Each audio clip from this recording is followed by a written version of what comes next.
एक समय की बात है, किसी नगर में एक साहूकार रहता था। उसके घर में धन की कोई कमी नहीं थी, लेकिन उसकी कोई संतान नहीं थी। इसी कारण वह बहुत दुखी था।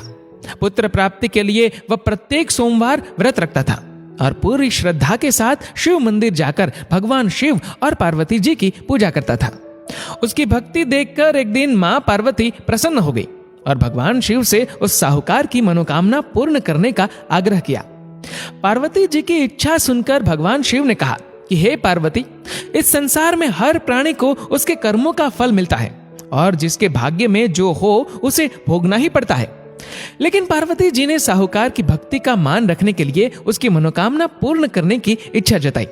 माता पार्वती के आग्रह पर शिवजी ने साहूकार को पुत्र प्राप्ति का वरदान तो दिया, लेकिन साथ ही यह भी कहा कि उसके बालक की आयु केवल 12 वर्ष होगी। माता पार्वती और भगवान शिव की बातचीत को साहूकार सुन रहा था। उसे ना तो इस बात की खुशी थी और ना ही दुख। वह पहले की भांति शिवजी की पूजा करता रहा। कुछ समय के बाद साहूकार के घर एक पुत्र का जन्म हुआ। जब वह बालक 11 वर्ष का हुआ तो उसे पढ़ने के लिए काशी भेज दिया गया। साहूकार ने पुत्र के मामा को बुलाकर उसे बहुत सारा धन दिया और कहा कि तुम इस बालक को काशी विद्या प्राप्ति के लिए ले जाओ और मार्ग में यज्ञ कराना। जहां भी यज्ञ कराओ वहां ब्राह्मणों को भोजन कराते और दक्षिणा देते हुए जाना। दोनों मामा भांजे इसी तरह यज्ञ कराते और ब्राह्मणों को दान दक्षिणा देते काशी की ओर चल पड़े।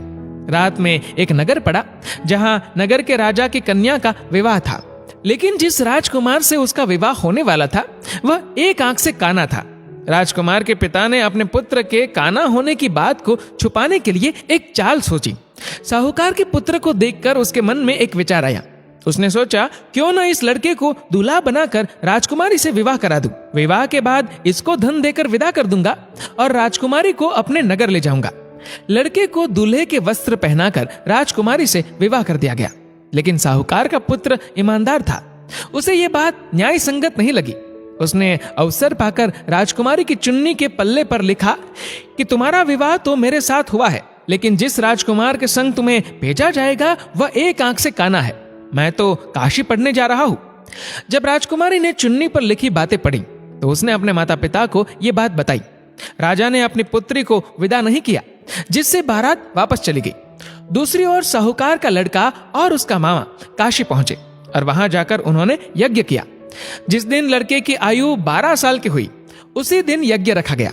लड़के ने अपने मामा से कहा कि मेरी तबीयत कुछ ठीक नहीं है। मामा ने कहा कि तुम अंदर जाकर सो जाओ। शिवजी के वरदान अनुसार कुछ ही देर में उस बालक के प्राण निकल गए। मृत भांजे को देख उसके मामा ने विलाप शुरू किया। संयोगवश उसी समय शिवजी और माता पार्वती उधर से जा रहे थे। पार्वती ने भगवान से कहा, स्वामी, मुझे इसके रोने के स्वर सहन नहीं हो रहा। आप इस व्यक्ति के कष्ट को अवश्य दूर करें। जब शिवजी मृत बालक के समीप गए तो वह बोले कि ये उसी साहूकार का पुत्र है जिसे मैंने 12 वर्ष की आयु का वरदान दिया। अब इसकी आयु पूरी हो चुकी है। लेकिन मातृभाव से विभोर माता पार्वती ने कहा कि हे महादेव, आप इस बालक को और आयु देने की कृपा करें, अन्यथा इसके वियोग में इसके माता पिता भी तड़प तड़प कर मर जाएंगे। माता पार्वती के आग्रह पर भगवान शिव ने उस लड़के को जीवित होने का वरदान दिया।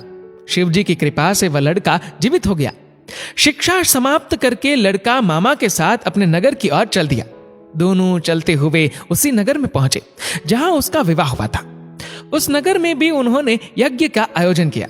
उस लड़के के ससुर ने उसे पहचान लिया और महल में ले जाकर उसकी खातिरदारी की और अपनी पुत्री को विदा किया। इधर साहूकार और उसकी पत्नी भूखे प्यासे रहकर बेटे की प्रतीक्षा कर रहे थे। उन्होंने प्रण कर रखा था कि यदि उन्हें अपने बेटे की मृत्यु का समाचार मिला तो वह भी प्राण त्याग देंगे। परंतु अपने बेटे के जीवित होने का समाचार पाकर वह बेहद प्रसन्न हुए। उसी रात भगवान शिव ने व्यापारी के स्वप्न में आकर कहा, हे सृष्टि, मैंने तेरे सोमवार के व्रत करने और व्रत कथा सुनने से प्रसन्न होकर तेरे पुत्र को लंबी आयु प्रदान की है। इसी प्रकार जो कोई सोमवार व्रत करता है या कथा सुनता और पढ़ता है उसके सभी दुख दूर होते हैं और समस्त मनोकामनाएं पूर्ण होती है। ओम नमः शिवाय। दोस्तों, इस वीडियो को लेकर आपकी क्या राय है नीचे कमेंट करके जरूर बताएगा। और अगर आपको वीडियो अच्छा लगा हो तो इस वीडियो को लाइक करेगा, शेयर करेगा ज्यादा से ज्यादा लोगों तक। और ऐसे ही और भी इंस्पिरेशनल वीडियोस के लिए सब्सक्राइब करें हमारे यूट्यूब चैनल को और फेसबुक पर फॉलो करें हमारे पेज को। धन्यवाद।